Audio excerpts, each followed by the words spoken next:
بسم اللہ الرحمن الرحیم بسم اللہ الرحمن الرحیم متى كان المبتدأ سببا للخبر كان بمنزلة اسم الشرط والخبر بمنزلة جواب له۔ بڑی دقیق بحث ہے، بہت توجہ کرنی ہوگی اور بہتر ہے تمام طلباء و طالبات اس کو لکھ لیں تاکہ پھر آپ کے لیے آسان ہو۔ خوب، یہ پہلا حصہ آسان ہے، آگے جو فائدہ ہے اس کو لکھنا ہوگا۔ نمبر 1، بات ہے کہ جب کبھی مبتدا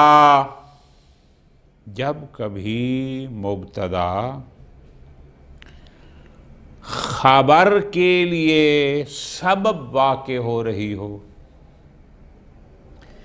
تو اس وقت مبتدا بمنزل اسم شرط کی ہوگی، خبر بمنزل جواب شرط کی ہوگی۔ پس جیسے جواب شرط پر فائے جزائیہ داخل کرتے ہیں، اسی طرح اس خبر پر بھی فائے جزائیہ داخل کرنا جائز ہے، البتہ اس صورت میں کہ جب خبر مبتدا پر مقدم نہ ہو بلکہ مؤخر ہو۔ یہ تو ہو گئی آسان بات۔ خوب، پھر سوال یہ بنے گا کہ مبتدا کب خبر کے لیے سبب بن رہی ہوتی ہے تاکہ ہم اس کی خبر پر اس کو بمنزل جواب شرط قرار دے کر اس پر فائے جزائیہ لگا سکیں۔ تو فائدہ میں یہ بتا رہے ہیں کہ 5 مورد ایسے ہیں، 5 صورتیں ایسی ہیں، 5 مقامات ایسے ہیں کہ اگر خبر اس انداز سے آئے گی تو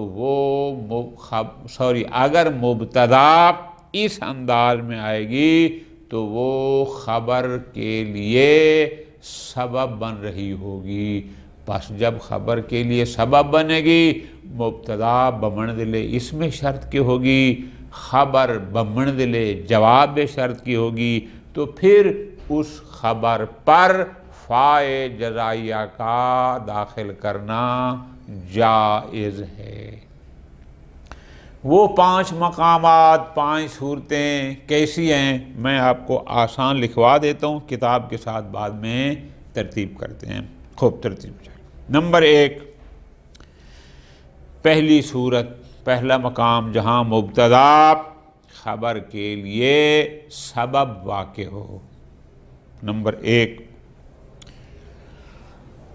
اگر مبتدا اسم موصول ہو، اگر مبتدا اسم موصول ہو تو ایسی صورت میں بھی، چونکہ اس کے بعد موصول کا صلہ بھی ہوتا ہے، ایسی صورت میں یہ بمنزل اسم شرط کی ہوگی اور خبر بمنزل جواب شرط کی ہوگی، تو ہم خبر پر فائے جزائیہ لگا سکتے ہیں۔ جیسے الذی یسألنی فلہ دینار، الذی مبتدا ہے، اسم موصول ہے، یسألنی اس کا صلہ ہے۔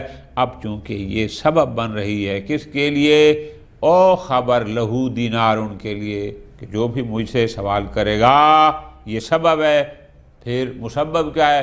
اس کو 1 دینار ملے گا، تو اس لیے ہم نے جواب خبر میں کہا ہے فَلَهُ دینار، لہو پر ہم نے فا کو لگایا جو کہ اس کی خبر ہے۔ نمبر 2، مبتدا مضاف ہو رہی ہو اسم موصول کی طرف، جیسے کل الذی یسألنی فَلَهُ دینار۔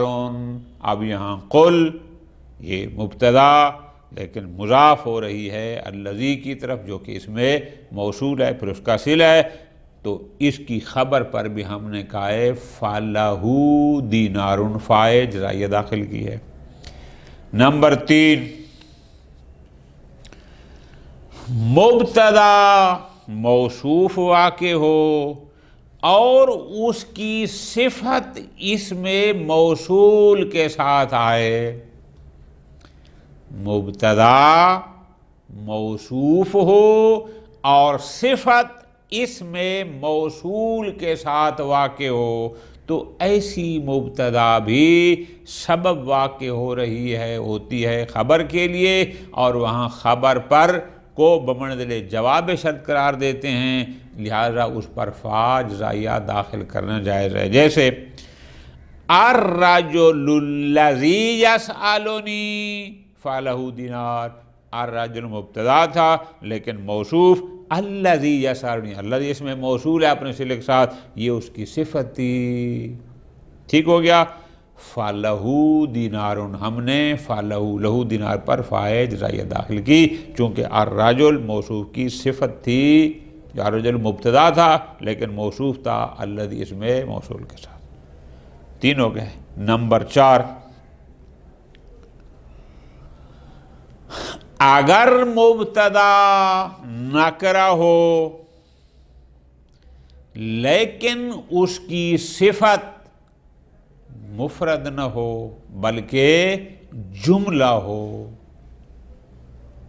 دوبارہ سن لیں، مبتدا میں اصل تو ہے نا کہ وہ معرفہ ہو، لیکن ہم جو بات کر رہے ہیں مبتدا ناکرہ ہو لیکن اس کی صفت مفرد نہ ہو بلکہ جملہ ہو، تو ایسی صورت میں بھی یہ مبتدا سبب واقع ہوتی ہے خبر کے لیے۔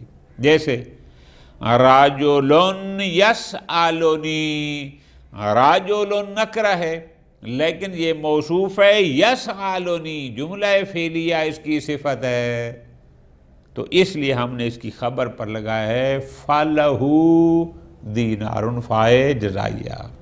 4 ہو گئے۔ نمبر 5، مبتدا مضاف ہو ایسے نکرہ کی طرف جو موصوف ہو جملہ سے، یعنی کیا مطلب، یعنی جس کی صفت جملہ واقع ہو رہی ہو۔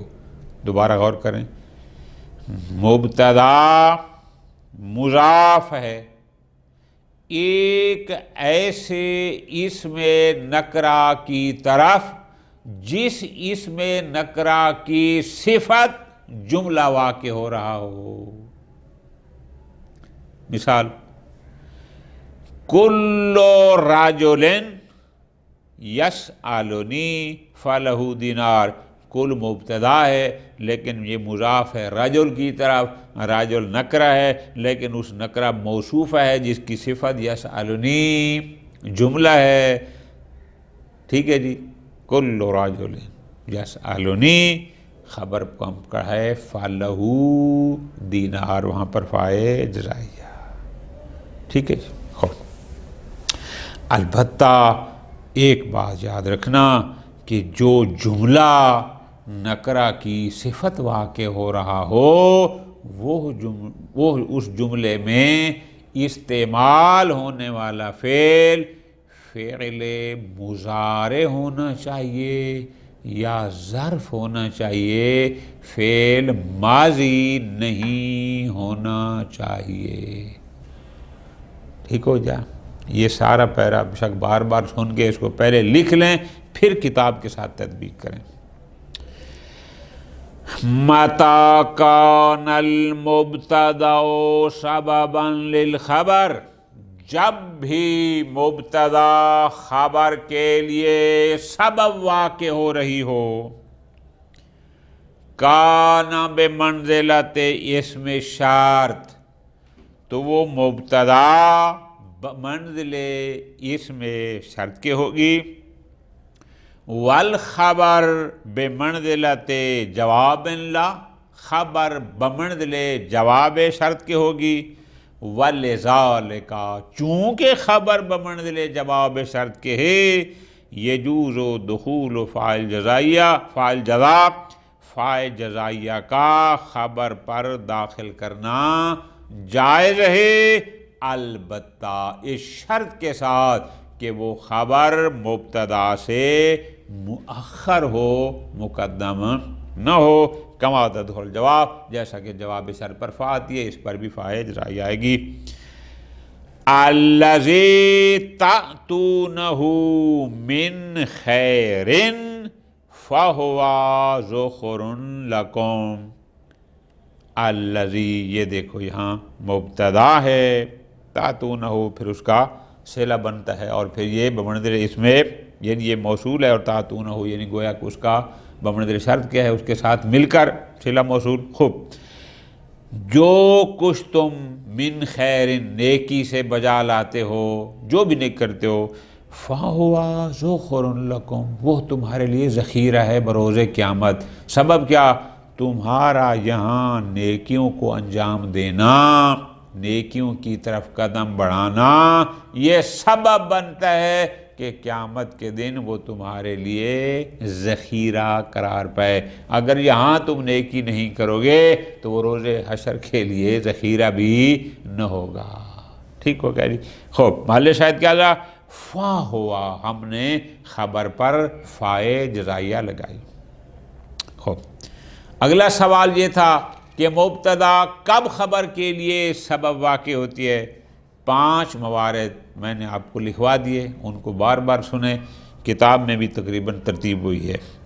یصلح المبتدا ان یکون سببا للخبر، مبتدا خبر کے لیے سبب بننے کی صلاحیت رکھتی ہے، یعنی کب مبتدا خبر کے لیے سبب بن سکتی ہے؟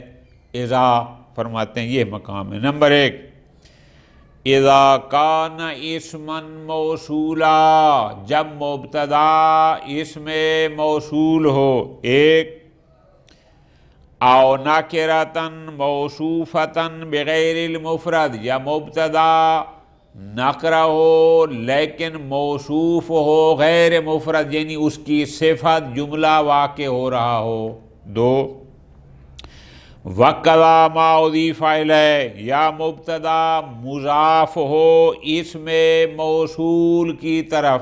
3، یا مبتدا مضاف ہو ایسے نکرہ کی طرف جس نکرہ کی صفت جملہ واقع ہو رہا ہو۔ 4، او وصف بالموصول، یا مبتدا ایسی ہو جس کی صفت موصول واقع ہو رہا ہو۔ ٹھیک ہے جی؟ موصوف بالموصول ہو۔ البتہ آگے ایک بات ہے، وہ کون سی؟ وہ یہ ہے غیر انہ یشترط فی صلۃ الموصول، البتہ یاد رکھنا کہ چونکہ موصول کا صلہ فعل ہوتا ہے، فرماتے ہیں موصول کا صلہ یا نکرہ کی وہ صفت جس نے جملہ ہونا ہے، اس میں ایک شرط ہے، کیا؟ کہ اس موصول کے صلہ یا نکرہ کی صفت واقع ہونے والے جملہ میں استعمال ہونے والا فعل ان یکونا کل منہما فعلا مستقبلا، کہ وہ فعل مضارع ہو یا ظرف ہو، یعنی موصول کے صلے میں جو فعل آ رہا ہے وہ فعل مضارع ہونا چاہیے، ماضی نہ ہو۔ ٹھیک ہے جی؟ یا پھر ظرف ہونا چاہیے۔ اسی طرح ناقرہ کی صفت میں جو جملہ آ رہا ہے اس جملے میں بھی استعمال ہونے والا فعل مضارع ہونا چاہیے یا ظرف ہونا چاہیے، اس کے علاوہ کوئی اور نہ ہو، یہ شرط ہے۔ آگے فرماتے ہیں پس فَإِذَا كَانَ الْفِعْلُ مَاضِيًّا، اگر وہاں استعمال ہونے والا فعل مضارع کی بجائے ماضی ہوا، امتنعت الفا، پھر اس پر فا ممتنع ہوگی، یعنی پھر خبر پر فا داخل نہیں کر سکتے۔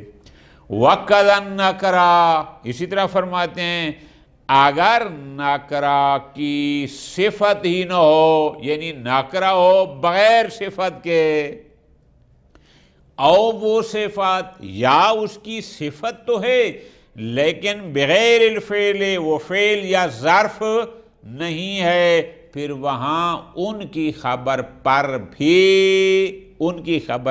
بھی فا جزائیہ داخل نہیں کر سکتے، ممتنع ہے۔ اب ہماری مثالیں جو میں نے آپ کو پہلے کہیں، الذی یسألنی فلہ دینار، کل الذی یسألنی فلہ دینار، الرجل الذی یسألنی فلہ دینار، یہ مثال میں نے لکھی۔ اسی طرح ظرف صدیقن حولک فی الشدۃ، صدیقن نکرہ ہے لیکن اس کی صفت حولک ظرف ہے، ٹھیک ہے جی۔ صدی یہ ہے سبب واقع، اور خوب صدیقن حولک، یعنی وہ دوست جو شدت میں سختی میں تیرے ارد گرد رہتے ہیں، تیرے پاس رہتے ہیں، فَهُوَ جَدِيرٌ بِالثَّنَاءِ، وہ تعریف کے زیادہ لائق ہیں۔ پس زیادہ لائق تعریف ہونے کا سبب کیا ہے؟ شدت میں، سختی میں تیرے ساتھ رہنا۔ ٹھیک ہو گیا جی؟ خوب، یہ بات یہاں ختم ہو گئی۔ آخری بات اس بحث علاقات الخبر بالمبتدا کے ساتھ وہ یہ ہے، اذا دخل علی المبتدع المتضمن معنی شرط ناسخ لا تدخل الفاء علی الخبر۔ پوری توجہ میری جان، ہم نے کیا کہا کہ جب مبتدا خبر کے لیے سبب واقع ہو رہی ہو تو وہاں مبتدا بمنزل اسم شرط کے ہوگی، خبر بمنزل جواب شرط کے ہوگی، اور خبر پر فا لگا سکتے ہیں، یہ کہا۔ لیکن اس فائدے میں یہ سمجھانا چاہتے ہیں کہ مبتدا ویسی ہے، لیکن اس مبتدا میں ایک مشکل آ گئی ہے۔ وہ مشکل کیا ہے کہ نواسخ میں سے کوئی ناسخ اس مبتدا پر داخل ہو گیا۔ دوبارہ غور کرو، ہم نے کیا کہا کہ جب مبتدا خبر کے لیے سبب واقع ہو رہی ہو، خبر پر فائے جزائیہ لگانا جائز ہے، ٹھیک۔ اس فائدے میں سمجھا رہے ہیں کہ اس مبتدا پر جو متضمن معنی شرط ہو، یعنی جو سبب واقع اور خبر کے لیے فا لگانا جائز ہے، لیکن اس صورت میں کہ اس پر نواسخ میں سے کوئی ناسخ داخل نہ ہو رہا ہو تو۔ لیکن اگر کوئی نواسخ میں سے داخل ہو گیا پھر آپ اس کی خبر پر فا نہیں لگا سکتے، یہ ٹھیک ہو گیا۔ ایک بات اور اس سے، ہاں اگر نواسخ میں سے انا یا لکنہ ہے، انا یا لکنہ ہے، پھر کوئی حرج نہیں، پھر آپ وہاں خبر پر فا کو لگا سکتے ہیں۔ ابھی مثالیں پڑھیں گے کلیئر ہو جائے گا۔ اس لیے میں ہمیشہ کہتا ہوں پہلے لکھ لیا کرو، جب آپ لکھتے ہیں تو آپ کا ذہن بھی ساتھ چلتا ہے، قلم بھی ساتھ چلتی ہے، وہ بات سمجھ آ جاتی ہے، دو دفعہ جب پڑھیں گے کتاب آپ کی حل ہو جائے گی، کوئی مباحثہ والا نہ بھی ہو حل ہو جائے گی۔ غور کرو، اذا دخل علی المبتدا المتضمن معنی شرط، وہ مبتدا جو متضمن معنی شرط تھی، کیا یعنی جو مبتدا خبر کے لیے سبب بن رہی تھی، ہم نے کہا تھا کہ وہ بمنزل اس میں شرط کیا ہے، جب اس مبتدا پر ناسخ داخل ہو جائے، البتہ وہ ناسخ انا اور لکنہ ان دو کے علاوہ اگر نواسخ میں سے کوئی ناسخ داخل ہو جائے مبتدا پر، لا تدخل الفاء علی الخبر، پھر خبر پر فائے جزائیہ داخل نہیں ہوگی۔ مثال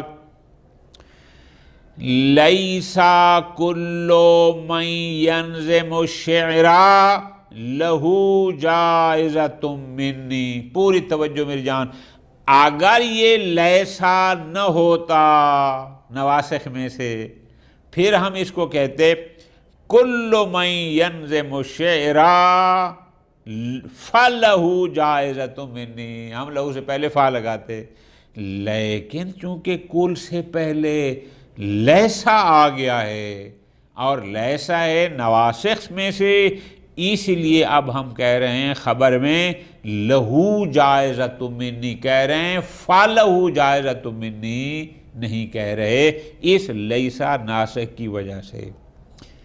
لیسا کل من ینظم الشعر، ایسا نہیں ہے کہ جو بھی شعر کہے گا لہو جائزۃ منی اس کو میری طرف سے انعام ملے گا، لیسا ایسا نہیں۔ خوب، یا اسی طرح اگلا لیت من یاتی کا لہو من کا اکرام، اب من یاتی کا اگر صرف ہوتا تو پھر ہم کہتے فلہو، وہ اور بات ہے، لیکن اب آ گیا لیتا، نواسخ میں سے ہے، لیتا داخل ہو گیا من پر مبتدا پر، اگرچہ من یاتی کا یہ معنی شرط کو متضمن ہے، چونکہ لیتا داخل ہو گیا لہذا ہم آگے لہو من کا اکرام کہیں گے، فلہو نہیں۔ لیتا من یاتی کا، کاش کہ جو تیرے پاس آتا، لہو من کا اکرام اس کے لیے تیری طرف سے عزت ہوتی، یعنی لیتا کہہ رہا ہے کاش شاید وہ آنے والے کی عزت نہیں کرتا ہوگا۔ خوب، ختم ہوگی بات۔ خوب، جب بھی کسی مبتدا پر جو معنی شرط کو متضمن ہو، جو خبر کے لیے سبب واقع ہو رہی ہو، اگر اس پر نواسخ میں سے کوئی ناسخ آ گیا انا اور لکن کے علاوہ، پھر اس کی خبر پر فا جزائیہ داخل نہیں ہوگی۔ خوب، اما ما انا و لکن، لیکن اگر اس مبتدا پر جو معنی شرط کو متضمن ہے، وہ مبتدا جو سبب واقع ہو رہی ہے خبر کے لیے، اگر اس پر نواسخ میں سے انا یا لکنہ داخل ہو جائے، پھر کوئی حرج نہیں، پھر آپ ان کی خبر پر فائے جزائیہ داخل کر سکتے ہیں، جس کا سب سے بڑا شاہد قرآن۔ ان الموت الذی تفرون منہ فَإِنَّهُ مُلَاقِيكُمْ، ہمارا محل شاہد کیا ہے؟ فَإِنَّهُ، یہاں فا ہے، ٹھیک ہو گیا اس انا، اب ظاہر یہ نواسخ میں سے اول مبتدا ہے، لیکن یہ مضاف ہے الذی کی طرف اور مضاف بموصول ہے، لہذا یہ سبب بن رہی ہے، لیکن خبر کو ہم نے کہا ہے فَإِنَّهُ، قرآن نے یہ کہا ہے، اس کا مطلب ہے اگر ناسخ ان ہو تو اس کی خبر پر فا جزائیہ داخل ہو سکتی ہے۔ یا اسی طرح آگے لَكِنَّمَا يُقْضَى فَسَوْفَ يَكُونُ، اب ما یقضا پر لکنہ ناسخ داخل ہوا، اس کے باوجود ہی خبر سوف یکون پر فائے جزائیہ موجود ہے۔ لیکن ما یقضا کیا مطلب؟ لیکن جو کچھ قضا ہو چکا، جو مقدر میں ہے، جو الہی فیصلہ ہو چکا ہے، فسوف یکون، وہ ہو کر ہی رہے گا۔ ہمارا محل شاہد تھا کہ لکنہ نواسخ میں سے داخل بھی ہوا ہے، لیکن اس کے باوجود بھی اس کی خبر پر فائے جزائیہ داخل ہوئی ہے۔ وصلی اللہ علی محمد وآل محمد۔